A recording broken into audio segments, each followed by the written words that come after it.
आदाब, नमस्कार। आप देख रहे हैं INN चैनल। मैं हूं शेख अहमद अली। इस न्यूज़ बुलेटिन में आइए नज़र डालते हैं दिन भर की बड़ी खबरों पर। कोरोना वायरस 199 मुल्कों और इलाकों में फैल चुका है। पीर के रोज़ दोपहर तक 34,818 अफराद की मौत हो चुकी है।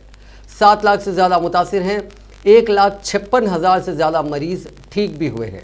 अमेरिका में 24 घंटे में 518 लोगों की मौत हुई है। न्यूयॉर्क शहर में कोरोना का कहर पूरे अमेरिका के मुकाबले काफ़ी ज़्यादा है। यहाँ अस्पतालों में बिस्तर कम पड़ रहे हैं। शहर के सेंट्रल पार्क में 68 बिस्तरों वाला नया अस्पताल तैयार किया गया है। इसने काम करना भी शुरू कर दिया है। इटली में हालात और भी संगीन हैं। यहाँ 61 डॉक्टरों की मौत हो चुकी है। इजराइल के वज़ीर आज़म बेंजामिन नेतन्याहू के करीबी साथी रिवेक पालुश को कोरोना पॉजिटिव पाया गया। पीएमओ ने आज शाम एक बयान में कहा कि नेतन्याहू और उनके कई साथियों को जल्द ही सेल्फ क्वारंटाइन में भेजा जा सकता है। रिवेक के राब्ते में आने वाले सभी लोगों की जांच की गई है। हिंदुस्तान में कोरोना वायरस के आज रात 9:30 बजे तक 1315 मामले दर्ज हुए, जिनमें 1146 एक्टिव केसेस हैं। अब तक 136 अफराद ठीक भी हुए हैं और 33 अफराद की मौत हुई है। आज केरल में 32, तमिलनाडु में 17, उत्तर प्रदेश में 16, महाराष्ट्र में 13, जम्मू कश्मीर में 11, राजस्थान में 10, मध्य प्रदेश में 8, गुजरात में 7, तेलंगाना में 6, चंडीगढ़ और कर्नाटका में 5-5, आंध्र प्रदेश में 2 और पंजाब, हरियाणा, वेस्ट बंगाल और अंडमान एंड निकोबार आइलैंड में एक नया मामला सामने आया है। ये आंकड़े covid19india.org वेबसाइट के मुताबिक हैं। हुकूमत के आंकड़ों में अभी मुतासरीन की तादाद 1071 है। वहीं वजारत सेहत ने आज बताया कि मुल्क में कोरोना वायरस का इन्फेक्शन अभी कम्युनिटी लेवल पर नहीं पहुंचा है। ये लोकल लेवल पर ही ट्रांसमिट हो रहा है। वजारत के जॉइंट सेक्रेटरी लव अग्रवाल ने कहा कि समाज के हर एक शख्स को ताउन करना होगा, वरना अब तक इन्फेक्शन को रोकने के जो भी नतीजे सामने आए हैं वो सब ज़ीरो हो जाएंगे। उन्होंने सभी से अपील की है कि 100% अलर्ट रहे और मुल्क को इस बीमारी से निजात दिलाने में अपना ताउन दें। लव अग्रवाल ने कहा कि अगर किसी शख्स को उसे इन्फेक्शन है, अगर किसी को शक है कि उसे इन्फेक्शन है तो उसे छिपाए नहीं, दहशत में आने की ज़रूरत नहीं है। हिंदुस्तान में लॉकडाउन कामयाब होता दिखाई दे रहा है। इसके चलते मुल्क में कोरोना वायरस की रफ्तार चीन, अमेरिका और यूरोपीय मुल्कों के मुकाबले काफ़ी धीमी है। 22 मार्च को जनता कर्फ्यू के दिन तक मुल्क में 374 केसेस थे। उसके बाद 8 दिनों में करीब 820 केसेस सामने आए हैं, यानी एक दिन में औसतन 100 केसेस ही सामने आए हैं। इसीलिए एक्सपर्ट्स मान रहे हैं कि हिंदुस्तान में कोरोना वायरस 25 दिन बाद भी दूसरे से तीसरे स्टेज में नहीं पहुंच पाया है, जबकि अमेरिका में 10 दिन में ही कोरोना वायरस के केसेस 1000 से 20,000 तक पहुंच गए थे। हिंदुस्तान में पहले 50 केसेस 39 दिन में आए थे। उसके बाद 100 तक पहुंचने में 4 दिन ही लगे। 150 तक पहुंचने में भी 4 दिन लगे, लेकिन उसके बाद 200 के आंकड़े तक पहुंचने में सिर्फ 2 दिन लगे। तीसरा स्टेज कम्युनिटी ट्रांसमिशन का होता है। ये स्टेज हिंदुस्तान में अभी तक नहीं आया है। अमेरिका में 10 मार्च को 1000 केसेस सामने आए थे, तब तक यहाँ कम्युनिटी ट्रांसमिशन शुरू हुआ था। इसके बाद अगले 19 दिनों में ये आंकड़ा 1,42,000 तक पहुँच गया। हिंदुस्तान में 1000 का आंकड़ा 28 मार्च को पहुंचा है। अगर यही रफ्तार रही तो अगले इतवार यानी 5 अप्रैल तक मुल्क में कोरोना मुतासरीन की तादाद 2000 तक पहुँच सकती है। दुनिया में इस इन्फेक्शन को पहले 1 लाख लोगों तक फैलने में 67 दिन लगे, लेकिन उसके बाद अगले 1 लाख लोगों तक ये 11 दिन में फैल गया था, जबकि 2 लाख से 3 लाख तक पहुंचने में इसे सिर्फ 4 दिन का वक्त लगा था। अब तो एक दिन में 60,000 से ज़्यादा नए केसेस सामने आ रहे हैं। मरकजी हुकूमत ने लॉकडाउन की मुद्दत बढ़ाए जाने की अफवाहों को सिरे से मुस्तरद करते हुए कहा कि ये खबरें बिल्कुल बेबुनियाद हैं। काबीना सेक्रेटरी राजीव गाहा ने पीर को कहा कि लॉकडाउन की मुद्दत बढ़ाने की जो रिपोर्ट्स हैं वो मुकम्मल तौर पर बेबुनियाद हैं। उन्होंने कहा कि लॉकडाउन की मुद्दत बढ़ाने का हुकूमत ने फ़िलहाल कोई फ़ैसला नहीं किया है। तेलंगाना में आज कोरोना वायरस के 6 नए मामले सामने आए हैं और 1 मरीज की मौत भी हुई है। Director of public health and family welfare की जानिब से मीडिया बुलेटिन के मुताबिक पीर की रात 8 बजे तक रियासत में 6 नए मामले और 1 मौत दर्ज की गई है, जबकि 13 अफराद को सेहतमंद होने पर डिस्चार्ज भी किया गया। यानी तेलंगाना में फ़िलहाल कोरोना वायरस के 61 एक्टिव केसेस हैं और 2 अफराद की अब तक जान गई है, जबकि अब तक 14 अफराद ठीक होने पर डिस्चार्ज भी हो चुके हैं। महाराष्ट्र में तालीम हासिल करने के मकसद से गए तेलंगाना और आंध्र प्रदेश की 112 तलबा को तेलंगाना के ज़िले आदिलाबाद में माइनॉरिटी स्कूल में बनाए गए आइसोलेशन सेंटर मुंतकिल कर दिया गया। ये तलबा कल शब पड़ोसी रियासत से वापस हुए थे। ये तलबा नागपुर और एवत महल में ज़राअत की तालीम हासिल करते थे। मकामी आरडीओ सूर्य नारायण ने कहा कि कल शब उनके तिब्बी मायने करवाए गए। उनमें 4 बुखार से मुतासिर थे, जिनको आदिलाबाद के मशहूर रिम्स हॉस्पिटल मुंतकिल किया गया, जबकि बकिया को इस स्कूल में बनाए गए आइसोलेशन सेंटर में रखा गया। उनको 14 दिनों तक इसी मरकज़ में रखा जाएगा या फिर उनको उनके आबाई मकामात मुंतकिल किया जाए, इस बात का फैसला जल्द किया जाएगा। मंचिरियाल, सूर्यापेट, नलगुंडा, हैदराबाद, मशरकी गोदावरी, मगरबी गोदावरी, गुंटूर और खम्मम अजला से इनका ताल्लुक़ है। उनके क़याम के साथ साथ ताम का भी इंतज़ाम किया गया है। Animal husbandry minister Talasani Srinivas Yadav ने शहर में मटन और चिकन के अलावा मछली की किल्लत पैदा होने और जायद कीमतों में उसे फ़रोख्त करने की शिकायत का जायज़ा लेते हुए जायद कीमतों में मटन व दीगर गोश्त की फ़रोख्त पर सख्त कार्रवाई का इंतबाह दिया।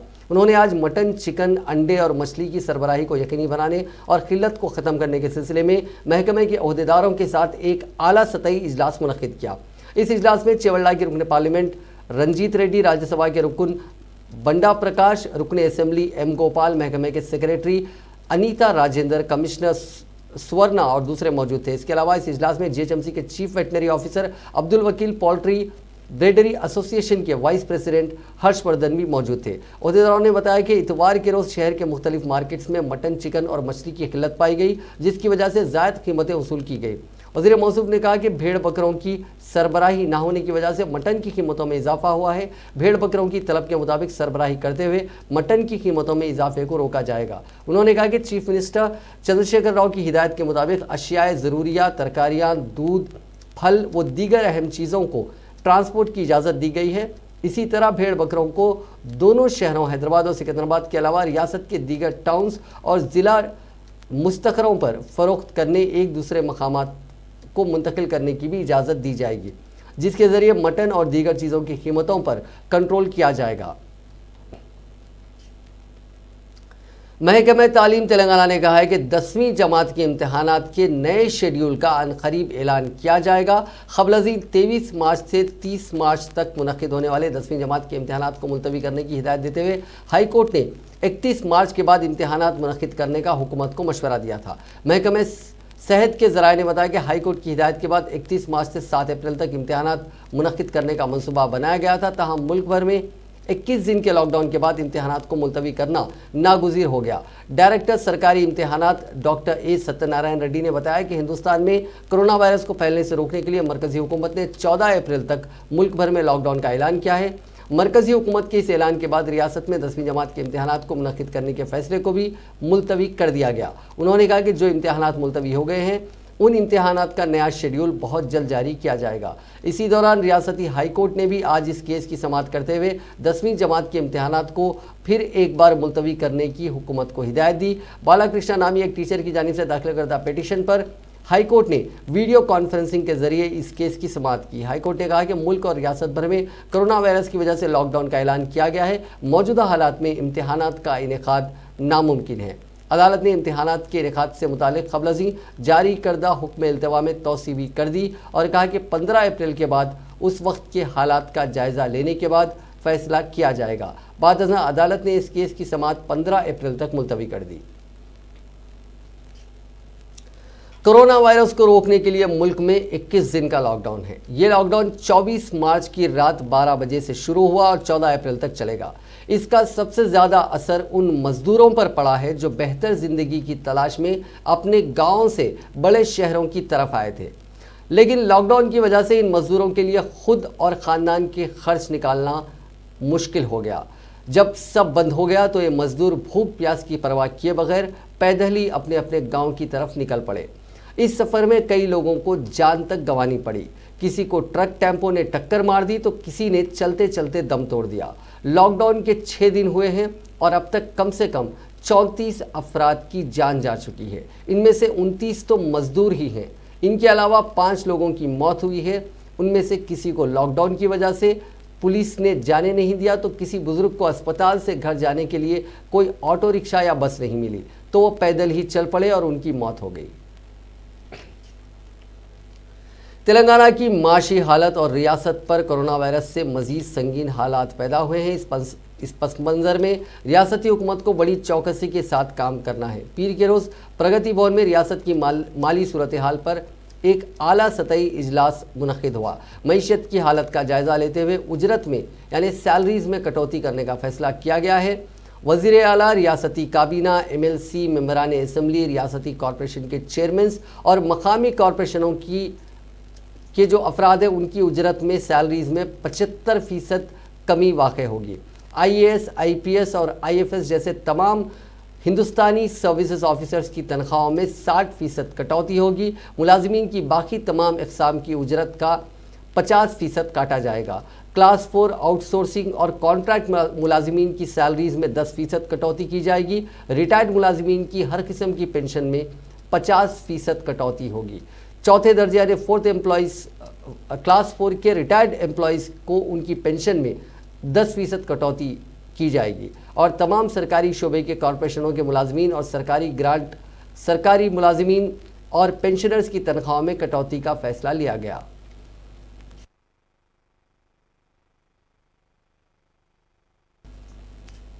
हैदराबाद में फाखा कशी और शराब के ना मिलने के नतीजे में 3 अफराद की मौत हो गई। हुमायूं नगर और राय दुर्गम इलाकों में ये अमवात हुई हैं। पुलिस के मुताबिक एक शख्स जिसकी उम्र तकरीबन 30 बरस है, आसिफ नगर चौराहे के करीब भीख मांगा करता था। लॉकडाउन के नतीजे में उसको ग़िज़ा नहीं मिली। गुज़िश्ता चंद दिनों से बाज़ अफराद उसको फल फराहम कर रहे थे। ताहम इतवार की सुबह वो एक मुख्फल दुकान के सामने बेहोश पाया गया। जब इसको अस्पताल ले जाया गया तो इसको मुर्दा करार दिया गया। दूसरे 2 मामलात राय दुर्गम के मनीकुंडा और दरगाह के इलाकों में पेश आए। मनीकुंडा का एक नामालूम भिखारी 2 दिन पहले सड़क के किनारे गिर गया। मकामी अफराद ने इस बात की इत्तला दी।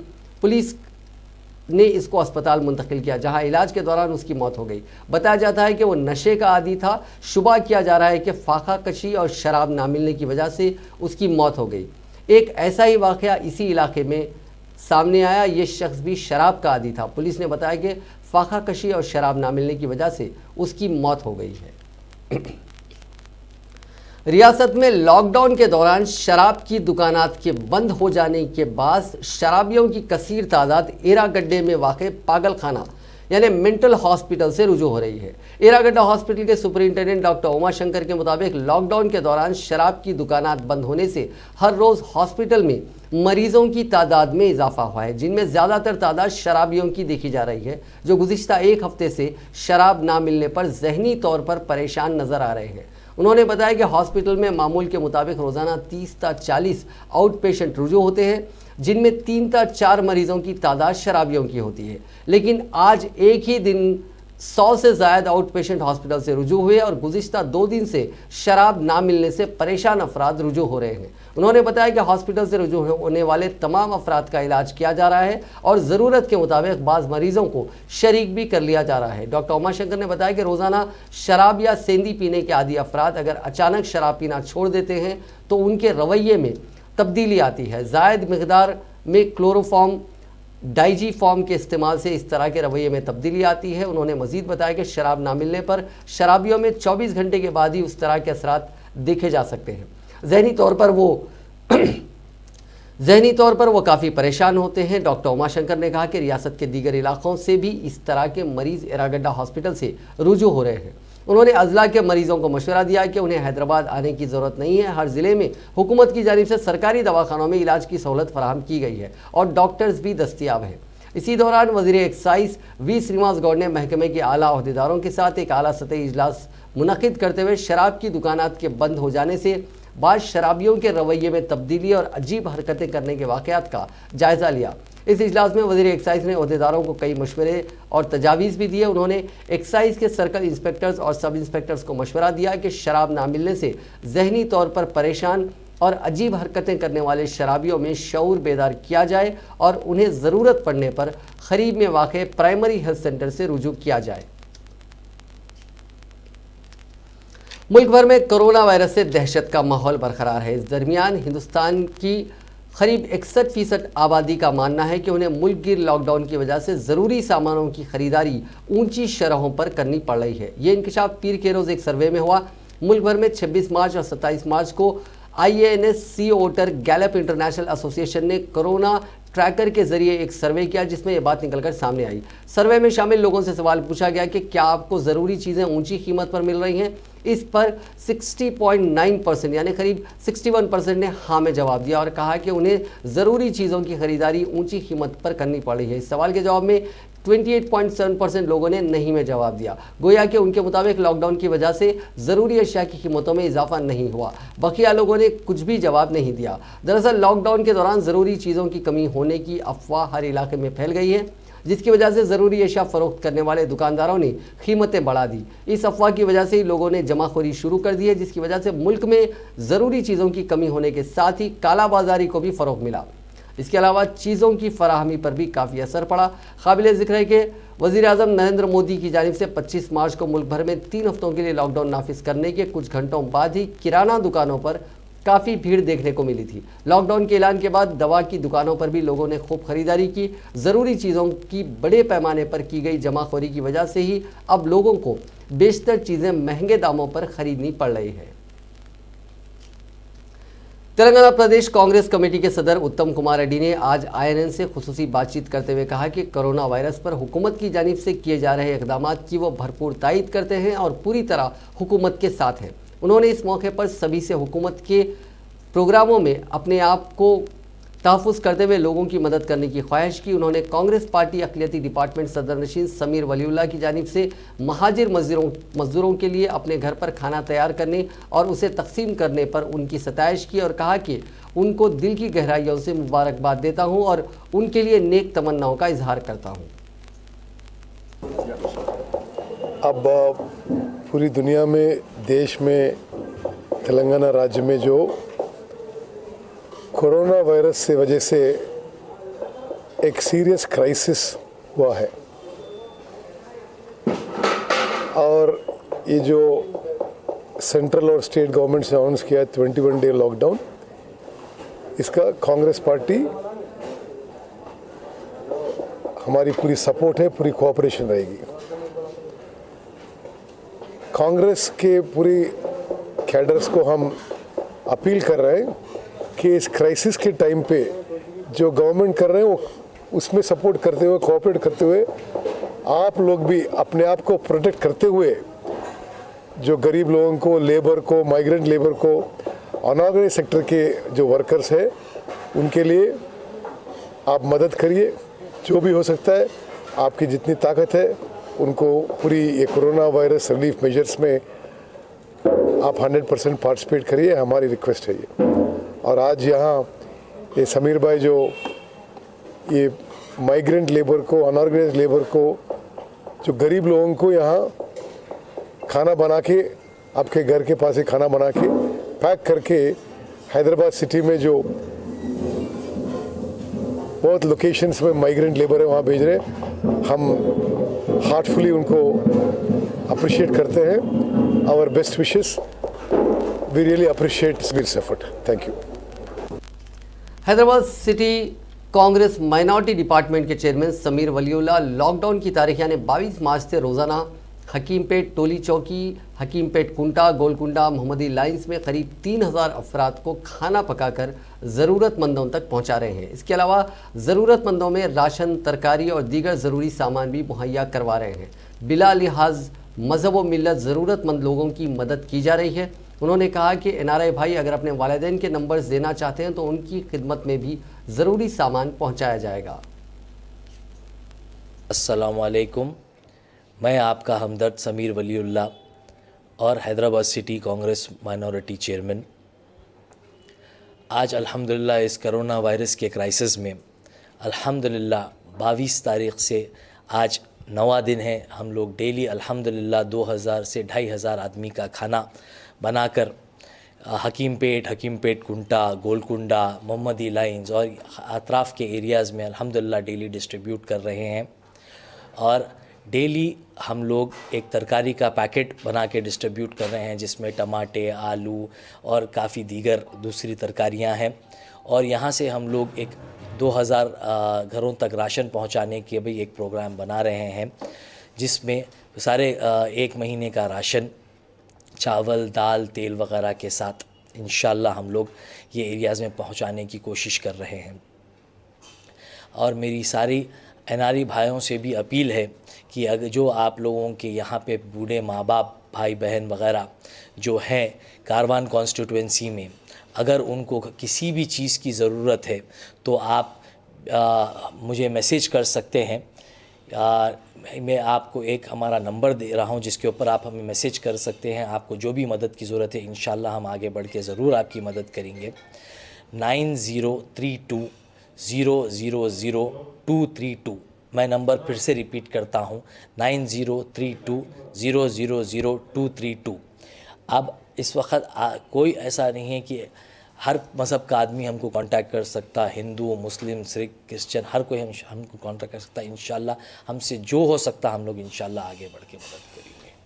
अस्सलाम वालेकुम। लोकल लोग हैं जो हैदराबाद के रहने वाले, जो हैसियत रखने वाले, वो अपनी कोशिश कर रहे हैं, लेकिन एक इंडिविजुअल आदमी कोशिश करने में और हुकूमत कोशिश करने में बहुत बड़ा फ़र्क है। मैं परसों देखा कि जो है केटीआर साहब ने टैंक बॉन्ड से गुजरते हुए एक सर पे बैग रख लेके एक माइग्रेंट लेबर जा रहा था, तो उन्होंने बोले, रोक के बोले, आप कहाँ जा रहे हैं? बोले मैं फलां जगह जा रहा हूँ। तो उनको बोले मैं आप जाने का इंतजाम करता हूँ। क्या केटीआर साहब आप माइग्रेंट लेबर को यहाँ से भेज देना चाह रहे हैं?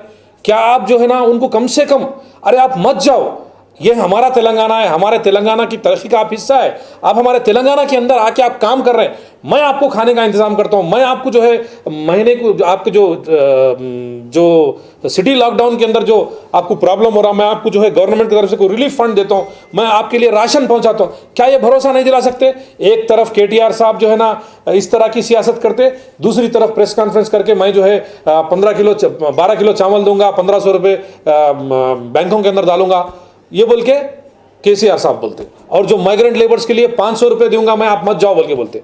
कहाँ है पैसे? आप कैसा देंगे? कैसा रिकग्नाइज करेंगे उनको? क्या आपका अकाउंट, उनका अकाउंट नंबर क्या आपके पास है? आप खाली जो है ना, एक तरफ जो है दिल्ली की हुकूमत है, जो सेंट्रल गवर्नमेंट जो है ना एक बात करती, और हम जो है आवाम को जो है हम देख लेंगे, हम परेशान मत हो, हम जो है ना उनको रिलीफ फंड के जरिए हम उनकी मदद करेंगे बोलते। दूसरी तरफ जो है केसीआर साहब प्रेस कॉन्फ्रेंस करके मैं गरीब लोगों के साथ हूं बोलते। ऐसा दिख रहा है कि जो है नरेंद्र मोदी और केसीआर जो है ना दोनों की एक ही सोच है। खाली आज मेरे को ऐसा महसूस हो रहा है कि अगर आप अभी से कुछ मदद करने की कोशिश जो नहीं कर रहे, अगर आगे नहीं करेंगे, तो मैं समझता हूं कि जो है ना ये जितने गरीब लोग हैं, ये कांग्रेस के फ्लोर लीडर भट्टी विक्रमार्का ने ऐलान किया है कि कांग्रेस के सभी अरकान असेंबली अपनी 1 माह की तनख्वाह सीएम रिलीफ फंड में देंगे। मीडिया से बात करते हुए उन्होंने कहा कि हल्के की तरक्की के फंड्स के जरिए आवाम में मास्क, साबुन, सैनिटाइजर्स मुफ्त में तकसीम करने का सीएलपी ने फैसला किया है। इससे मुताल्लिक़ वज़ीर आला और ज़िला कलेक्टर्स को मकतूब रवाना किया जाएगा। इससे आवाम की परेशानी थोड़ी कम करने में मदद मिलेगी। उन्होंने कहा कि आवाम को जो राशन देने का ऐलान किया गया है उसको मकानों तक पहुंचाने की ज़रूरत है। उन्होंने आवाम से अपील की कि वो हुकूमत के अहकामात के मुताबिक अपने घरों में ही रहें। ఈ స్వీయ నియంత్రణ చేసుకోవటానికి కావలసిన కొన్ని అవసరాలు తీర్చడం కోసం కూడా కేంద్ర రాష్ట్ర ప్రభుత్వాలు వెంటనే చర్యలు తీసుకోవాలని కూడా విజ్ఞప్తి చేస్తూ ఉన్నాం. ఉదాహరణకి ఆ గ్రామాల్లో ఆ నగరాల్లో నివసిస్తున్నటువంటి పేద ప్రజానికానికి, మధ్య తరగతుల ప్రజానికానికి, లేకపోతే ఇతరత్ర ప్రజానికానికి కూడా రేషన్ వారి వారి ఇళ్ళకి అందించే ఏర్పాట్లు చేయవలసిందిగా, తద్వారా ఎవరు కూడా ఇళ్లలో నుంచి బయటికి రాకుండా చర్యలు తీసుకోవడానికి కావాల్సిన వాలంటీర్ సిస్టమ్ పెట్టి ఇంప్లిమెంట్ చేయవలసిందిగా కూడా విజ్ఞప్తి చేస్తూ ఉన్నాం. అట్లాగే కేంద్ర రాష్ట్ర ప్రభుత్వాలు, ఆరోగ్య సంస్థలు చెప్పినట్టుగా ప్రతి ఒక్కళ్ళు సాధ్యమైనంత వరకు చేతులు శుభ్రంగా కడుక్కోవడానికి సబ్బుని వాడమని చెప్తా ఉన్నారు. సాధ్యమైనంత మేరకు శానిటైజర్స్తో చేతులు తుడుచుకోవాలని చెప్తా ఉన్నారు. साबिक वजीर व सीनियर कांग्रेस रहनुमा डी श्रीधर बाबू ने कहा कि कांग्रेस पार्टी रियासती हुकूमत के कोरोना वायरस इंतजामात में हर तरह से ताउन करने तैयार है, मगर हुकूमत को उन इंतजामात में तेज़ी लाने की ज़रूरत है। लॉकडाउन का एक हफ्ता मुकम्मल हो चुका है, लेकिन गरीब आदमी आज भी परेशान है। उन तक हुकूमत की कोई भी इमदाद ताहाल नहीं पहुँची। उन्होंने हुकूमत से मुतालबा किया कि वो कल तक कम से कम गरीबों को राहत पहुँचाएँ। इसके अलावा कांग्रेस पार्टी मेडिकल स्टाफ जो अपनी जान जोखिम में डालते हुए खिदमत अंजाम दे रही है, वो उसकी सताइश करती है। अचानक आयु से ये कोरोना का हिसाब के बारे में जो उन लोगों जो स्टेप्स ले रहे हैं, फ़िलहाल अभी तक लॉकडाउन के हिसाब से जो कारनामे करे हैं, अभी तक तो फ़िलहाल ठीक ही चल रहा है। अभी लॉकडाउन करे बहुत खूब करे। अभी लॉकडाउन में डॉक्टर्स, नर्सेस, पैरामेडिकल स्टाफ और सरकार की तरफ से जो एम्प्लॉयज़ है और पुलिस की साथियां हैं, सब जने उन लोगों का जान बगल में रख के सबके वास्ते काम कर रहे हैं। वो तारीफ़ करने का चीज़ है। अभी ये ह्यूमैनिटी का हिसाब दिखा रहे हैं। इस वास्ते हम बोल रहे हैं अभी जो सरकार कर रही है वो करने के हिसाब में हम कांग्रेस पार्टी के तरफ से केंद्र राष्ट्र सरकार जो आदेश दिए हैं वो हम लोग भी पूरे उससे सहमत है। उन लोगों के साथ चलेंगे, लोगों को बचाएंगे। बचाने के वास्ते किसी हाल में हम सरकार की तरफ है। अरे जो हुकूमत सडनली लॉकडाउन करने के बाद जो पूर पीपल है उनके लिए जो पैक टीआरएस की साबिक रुकने पार्लियामेंट के कविता ने कहा कि दूसरी रियासतों से नकले मकानी करते हुए तेलंगाना में काम करने वाले मजदूर हमारे ख़ानदान की तरह हैं। कविता जो तेलंगाना के हुक्मरान जमात टीआरएस की सीनियर लीडर व चीफ मिनिस्टर चंद्रशेखर राव की दुख्तर हैं, उन्होंने ट्वीट में गुज़िश्ता रोज़ चीफ मिनिस्टर केसीआर की जानिब से मीडिया से बात करते हुए उन मजदूरों को ग़िज़ा की फराहमी और दीगर सहूलियात के सिलसिले में की गई यकीन दहानी का हवाला दिया। चीफ मिनिस्टर ने कहा था कि रियासती हुकूमत उन मजदूरों को रियासत की तरक्की के अमल में अपना साथी मानती है। कविता ने इस खुसूस में अपने वालिद की प्रेस कॉन्फ्रेंस की मुख्तसर वीडियो भी पोस्ट की। आपको बता दें कि हुकूमत ने आज रात ही अहकाम जारी करते हुए ऐलान किया है कि जुमला 3,35,669 माइग्रेंट वर्कर्स को फ़ी फ़र्द 12 किलो चावल या आटा और 500 रुपये नकद दिए जाएंगे। इस पर हुकूमत को करीब 29 करोड़ रुपए खर्च करने पड़ेंगे। नॉर्थ अमेरिकन तेलुगु एसोसिएशन नाटा ने चीफ मिनिस्टर के चंद्रशेखर राव के रिलीफ फंड में 10 लाख रुपए का अतिया दिया है। सदर एसोसिएशन राघव रेड्डी, नायब सदर अमरनाथ गौड़, सेक्रेटरी रामी रेड्डी और दूसरों ने यह अतिया दिया। तेलंगाना की हुक्मरान जमात टीआरएस के रुकने राज्यसभा संतोष कुमार, मनसूबाबंदी कमीशन के नायब सदर विनोद कुमार की ईमा पर यह रकम एसोसिएशन ने दी है। वाज़ेह रहे कि टीआरएस के अरकान पार्लियामेंट, अरकान असम्बली और अरकान कौंसिल ने अपने 1 साल के हल्के के तरक्याती फंड्स और तनख्वाह जुमला मिलाकर तकरीबन 500 करोड़ रुपए चीफ मिनिस्टर रिलीफ फंड में देने का ऐलान किया है। हैदराबाद में लॉकडाउन के मौके पर पुलिस पर हमला करने वाले 8 अफराद को गिरफ्तार कर लिया गया। लॉकडाउन के मौके पर उन अफराद ने सनत नगर इलाके में पुलिस मुलाजिमीन से बहस व तकरार करते हुए उन पर हफ्ते को हमला किया था। ये मुलाजिमीन police Venkateswarlu, sub inspector constable नवीन कुमार और दीगर लॉकडाउन की ड्यूटी कर रहे थे। जब इन मुलाजिमीन पुलिस ने सड़क पर जमा उन अफराद को घरों को जाने की हिदायत दी तो उन अफराद ने पुलिस मुलाजिमीन से न सिर्फ बहस व तकरार की बल्कि उन पर हमला कर दिया। इस हमले के नतीजे में कांस्टेबल नवीन कुमार को फ्रैक्चर आ गया और अंदरूनी चोटें भी आईं। कांस्टेबल की शिकायत की बुनियाद पर सनत नगर पुलिस ने ताज़ीरात हिंद की मुख्तलिफ दफ़ात के तहत मामला दर्ज करके उनको गिरफ्तार कर लिया। पुलिस ने कहा कि ये हमलावर छोटे ताजिर हैं। जिले नेल्लूर की सेंट्रल जेल के कैदी कोरोना वायरस से बचने के लिए मास्क की तैयारी में मसरूफ़ हैं, क्योंकि हालिया दिनों के दौरान मास्क की तलब में काफ़ी इजाफा हो गया है। नेल्लूर के कैदी ज़िले इंतज़ामिया के साथ बेहतर तालमेल के ज़रिए मियारी कॉटन के मास्क तैयार कर रहे हैं। इस जेल के बास कैदी जो दर्जी हैं, उन्हें जेल हुकाम ने तरगीब दी कि वो कॉटन के चेहरे के मास्क तैयार करें। उन्होंने इस खुसूस में ज़िला collector, district medical and health officer और सरकारी हॉस्पिटल के तिब्बी पेशावरों से मास्क के डिज़ाइन और मियार के सिलसिले में बातचीत की, जिसके बाद इंतज़ामिया ने 3 सतही यानी 3 लेयर कॉटन के मास्क की तैयारी को तरजीह दी, क्योंकि ज़िले इंतज़ामिया ने उसकी तजवीज़ पेश की थी और महकमे ने उसकी कीमत का तयन कर दिया। अब हज़ारों मुलाजिमीन को उसकी सप्लाई पर तवज्जो मरकूज़ की गई जो कोरोना की रोकथाम से मुतालिक सरगर्मियों में मसरूफ़ हैं। सेंट्रल जेल के पास 35,000 चेहरे के मास्क के ऑर्डर्स हैं और टीम के अरकान हर दिन सिर्फ 1000 मास्क तैयार कर रहे हैं। 33 कैदी मास्क की तैयारी का काम कर रहे हैं और मास्क की तैयारी के लिए उन दर्जियों को मशीनें फराहम की गई हैं। ताहाल तकरीबन 15,000 मास्क की तैयारी का काम मुकम्मल कर लिया गया और उसके मियार के सबब उसकी तलब में इजाफा हो गया है। ओहदेदार जेल के औकात में और अफरादी क़ुव्वत में कमी के नतीजे में उसकी तैयारी को बेहतर बनाने से माजूरी का इजहार कर रहे हैं। उत्तर प्रदेश के ज़िले बरेली में सैटेलाइट बस अड्डे पर ज़मीन पर बिठाकर मजदूरों पर सोडियम हाइपोक्लोराइड मुरक्कब पानी से नहलाने के मामले का सख्त नोट लेते हुए ज़िले इंतज़ामिया ने जांच के अहकाम सादिर कर दिए हैं। ज़िले मजिस्ट्रेट नीतीश कुमार ने पीर के रोज़ बरेली में बताया कि इतवार की देर शाम बरेली से गुजर रहे लोगों का इलाज बरेली के chief medical officer Vineet Kumar Shukla की हिदायत पर किया जा रहा था। इसी दौरान बरेली नगर निगम और फायर ब्रिगेड की टीम को बसों को सैनिटाइज करने की भी हिदायत दी गई थी। ज़िले मजिस्ट्रेट ने बताया कि बसों को सैनिटाइज करने के दौरान काफ़ी हिस्सासियत की वजह से कुछ लोगों पर सोडियम हाइपोक्लोराइड मुरक्कब पानी का स्प्रे कर दिया गया। इस मामले में जांच की हिदायत दी गई है और ये मालूम करने के लिए कहा गया है कि मुसाफिरों पर केमिकल का स्प्रे किसके कहने पर और क्यों किया गया। Centre for cellular and molecular biology CCMB के डायरेक्टर राकेश मिश्रा ने आज कहा कि आम तौर पर यह ख्याल पाया जाता है कि दर्जे हरारत में इजाफे की सूरत में कोरोना वायरस असरअंदाज नहीं हो सकता, जबकि यह ख्याल गलत है और दर्जे हरारत में इजाफा या कमी से इस वायरस का कोई ताल्लुक नहीं है। अवाम इस किस्म की अफवाहों पर क़तई भरोसा न करें और लॉकडाउन के दौरान एहतियाती इक़दामात बरकरार रखें। उन्होंने कहा कि इटली और हिंदुस्तान में कोरोना वायरस के वाक़यात का तक़ाबुली जायज़ा किया जा रहा है क्योंकि इटली में इस वायरस ने बड़े पैमाने पर तबाही मचा दी।